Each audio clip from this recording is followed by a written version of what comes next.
field to the top, cause Dan Quinn is here. I can't believe this, but Jaden Daniels and Dan Quinn saved us. And now we can be happy rooting for the Skins, though. Daniels, Jaden Daniels. I changed the whole franchise like Jaden Daniels. YouTube, what's going on? It's Juan Gotti here. We have the Washington Commanders video. And in today's video, I'm coming on here with the video where we're going to be talking about offensive coordinator Kliff Kingsbury. Let me go ahead and get the camera situated, man. As you can see, your boy Juan Gotti just got the brand new Jaden Daniels black jersey. You know, my first 5 jump. I'm probably going to have to double back and get the burgundy jump, but I wanted to come on here with the black first. Hold on, let me get right. As what y'all just heard is a Jaden Daniels song by yours truly. I made that song about a month and a half ago. Just hasn't dropped it yet. If y'all want to hear that in its full capacity, let me know. But let's go ahead and get straight into today's video, man. I'm coming on here again talking about Kliff Kingsbury and him responding to the critics, because our beat reporters asked him about the critics and about his history of having an offense that tends to fall off after, you know, the midway point of the season. So before we do, make sure you guys go down, like this video, subscribe to the channel if you are new, and turn on post notifications so you get notified when I upload videos like this to the channel moving forward. But let's go ahead and get to it, talk about it, man. I'm gonna let you guys hear what Kliff Kingsbury had to say about that, and then we're gonna talk a little bit more about it after he's finished talking. Listen up to Coach Kliff Kingsbury. Let's get it. I'm not saying this is happening this year, but historically your offenses have declined a little bit in the second half of seasons. Are you aware of that, and is it important for you to like break that trend? I would have to see the what you're talking about historically, like the references, but yeah, I don't have any plans to do anything to break that trend that I know of. Yeah, I mean, I would have to see what years you're talking about.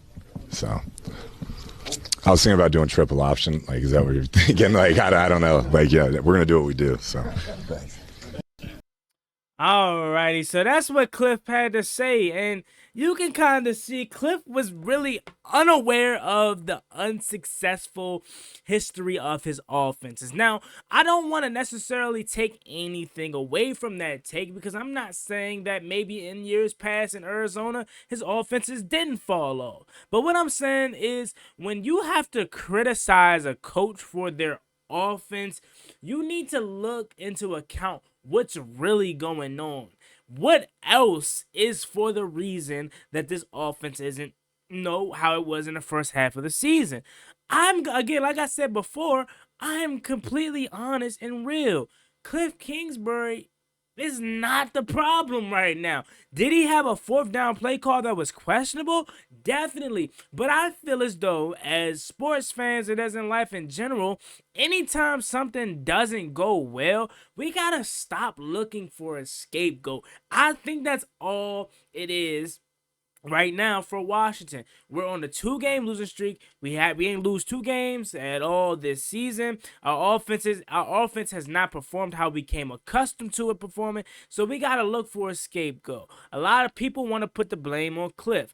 I don't think it's Kliff Kingsbury. How about it's the whole operation? Everyone has an issue, but I think if it's a pecking order, I think it's a lot to do. He's the last person that you want to put the blame on. I think first things first, you have to take a look at the schedule, because Washington is just now coming off of a pseudo bye week, not even their real bye week just yet. But you got to come look at the schedule. Washington got banged up. Washington's offensive line hasn't been able to protect Jaden Daniels how they was early on in the season, and you also have to just say, hey, you got to give credit to the other team. We faced 2 good quality teams in the Pittsburgh Steelers and in the Eagles, and in less than a week. They're both good teams. Now, I will say this, Washington, in my opinion, more so than trying to blame Jaden Daniels, trying to blame the offensive line, trying to blame the schedule, trying to blame Kliff Kingsbury, I think we simply just shot ourselves in the foot in both of those games. I said this every single time I talk about this 2-game stretch, and every single loss this season outside of the Bucks loss. We did that to ourselves. It's nothing that the Steelers did that we just couldn't stop and they beat us. It's nothing the Eagles did that they did that we couldn't stop and they beat us. It's nothing. Who else did we lose to? Who's the four? It's Pittsburgh, Philly, Tampa Bay. That's three, and I'm missing one. Let me go ahead and actually look up the schedule right quick. I'm missing one. I know it's an obvious one. But I ain't even gonna try to waste no time and think about it. I'm just gonna look it up just so I could refresh my memory to see who was the fourth loss because I don't want to be wrong. The Ravens. There we go. The Ravens.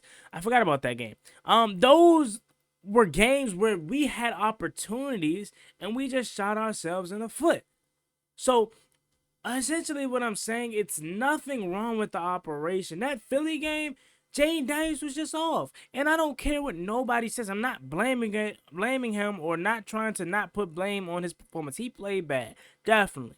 But I don't care what all these people try to say. He's still dealing with the injury. He's not 100%. Is he good enough to go? Yes. Is he good enough to start and play? Yes. But is he good enough to play like the Jane Daniels prior to the Panthers game? I'm not sure if that will ever return until after the bye week. I get it. They want to say he's not hurt. JD5 wants to say he's not hurt. Cool, understand that, but he's not 100%, and you gotta understand on a short week it's going to affect him like it did. That's why he looked that poorly, not because he couldn't read a defense, not because he's just not a good quarterback, or not because Philly's just this dominant defense, which they're good. Don't get me wrong, but they're not just this unstoppable defense that you can't move the ball on. 5 just wasn't himself. Credit to Vic Fangio. Credit to the Eagles defense for mixing it up and making him look like a rookie. However, Jaden Daniels wasn't himself. He was uncharacteristic in that game. That's not on Kliff Kingsbury. Brian Robinson on 2nd and inches. That's not on Kliff Kingsbury. Let's not forget that Pittsburgh Steelers game, we should have put up 40 points. Drop passes, Jaden Daniels overthrows, just countless mistakes in that game. That's not Kliff Kingsbury. That's why I say if you want to put some blame on Kliff, cool, I understand. That 4th down call was not the best. That was horrible, if I'm being honest with you. Obviously, that not getting Terry McLaurin the ball, that's on him. He got to find ways to get him the football. If you realize 5 can't do it or he's not looking to hurry, find ways to get Terry McLaurin the ball. Screen. You ran a screen for De'Ami Brown. Why can't you do it for Jay Daniels? You ran a screen for Terry McLaurin. You ran a screen for John Bates. Why can't you do it for Terry McLaurin? Jet sweeps, end arounds, stuff like that. You find a way to get the ball in the hands of your playmakers. That's something that I feel like we didn't have to struggle with. We didn't struggle with much of the season. Yeah, on Thursday it reared its ugly head. It felt like Eric Bieniemy all over again. So if you want to give some blame to Kliff, I understand. I'm not saying completely he's 100% out of the woodworks because he had some plays on Thursday that were very questionable. However, I definitely still feel like Kliff Kingsbury has been calling up some plays again. That Austin Eckler down the sideline wide open, Zach Ertz down the sideline wide open multiple times, right? Drop passes. There, Dan Brown drop pass that game. So much went wrong as the players that it just feels like we want to run to this offense. Oh, it's Kliff Kingsbury's offense. It's Kliff Kingsbury's offense. It's not Kliff Kingsbury's offense. If you look at the film, you don't even need the film for everything. You can watch the TV version and see people are open. Guys are just not making the plays. Kliff can't go out there and dial it up and also deliver the ball from JD5. Kliff can't go out there and catch the ball for De'Ami Brown. He's just drawing it up. Offense is still moving. Again, minimize mistakes. We're dropping 40 on Pittsburgh. Minimize the mistakes versus Philly or take advantage of our defense holding Philly, and we could just score. We would have beat them. But at some point, they're talented enough so they just ran away with the game, literally because our defense is on the field constantly. Offense didn't stand a chance that game. 5 wasn't the best, didn't stand a chance that game. He didn't give us a really good shot to win that game. That's not on Kliff. So for Kliff to say, hey, yeah, I don't know what you're talking about, I have to look at the references, I don't disagree with what he said. He really do, because he doesn't. What history does he have of his offenses being bad? Let me know. If you want to talk about Arizona, that's cool. I'm just going to put it on to the fact that he had some bad games, or he had Kyler Murray missed some of the season with a torn ACL, or some plays are just on Kyler Murray, or the lack of offense around him. Not everything is just on him. And then 2, if it is on him in Arizona, cool. He was a head coach. He already already admitted that there were some things that he did wrong. He was very pass heavy. He neglected the run game in Arizona. He really just wasn't the best version of himself as a head coach. And that tends to happen when you get your first head coaching job. Look at Dan Quinn. Dan Quinn wasn't the best. I'm not saying he still is the best, but he's much better and is doing things that he's doing way differently than he did in Atlanta the first time he got a head coaching job here. A head coaching job in the NFL. Now he's doing things probably different than he did in Washington that's getting better results. Same with Kliff Kingsbury. Lesser on the offensive side of the ball because now all he has to do is worry about an offensive coordinator instead of a head coach. But I'm sure there are things that he did in Arizona back in 2020, 2021, 2019 that he wish he would have done differently now that he got the experience. Now that you're in 2024, you're seeing a different version of Kliff Kingsbury and probably a much better version of Kliff Kingsbury. Again, Kliff Kingsbury himself already admitted that he's not the best person. He was never the best person with running the football or getting the running backs involved on the ground, right?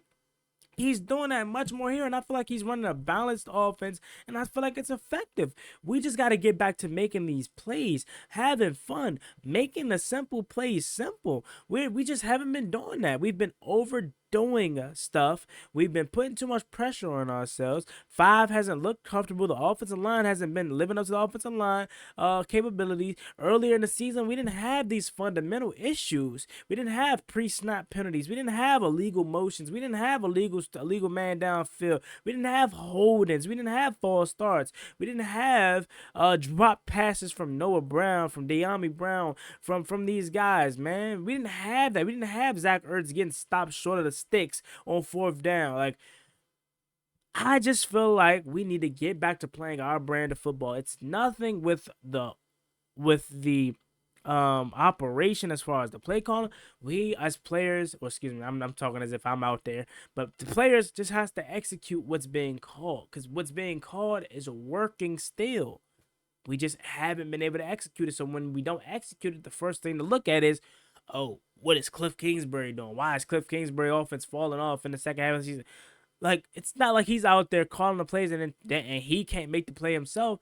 He's calling the plays. Stuff is open. Players aren't making the plays. So, of course, the scapegoat is going to be the offensive coordinator, when in reality, it's the whole operation.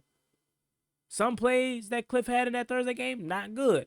Jaden Daniels skipping balls in the dirt. Brian Robinson trying to bounce it out on 2nd and inches instead of just burling forward for the first down. Drop passes by De'Ami Brown.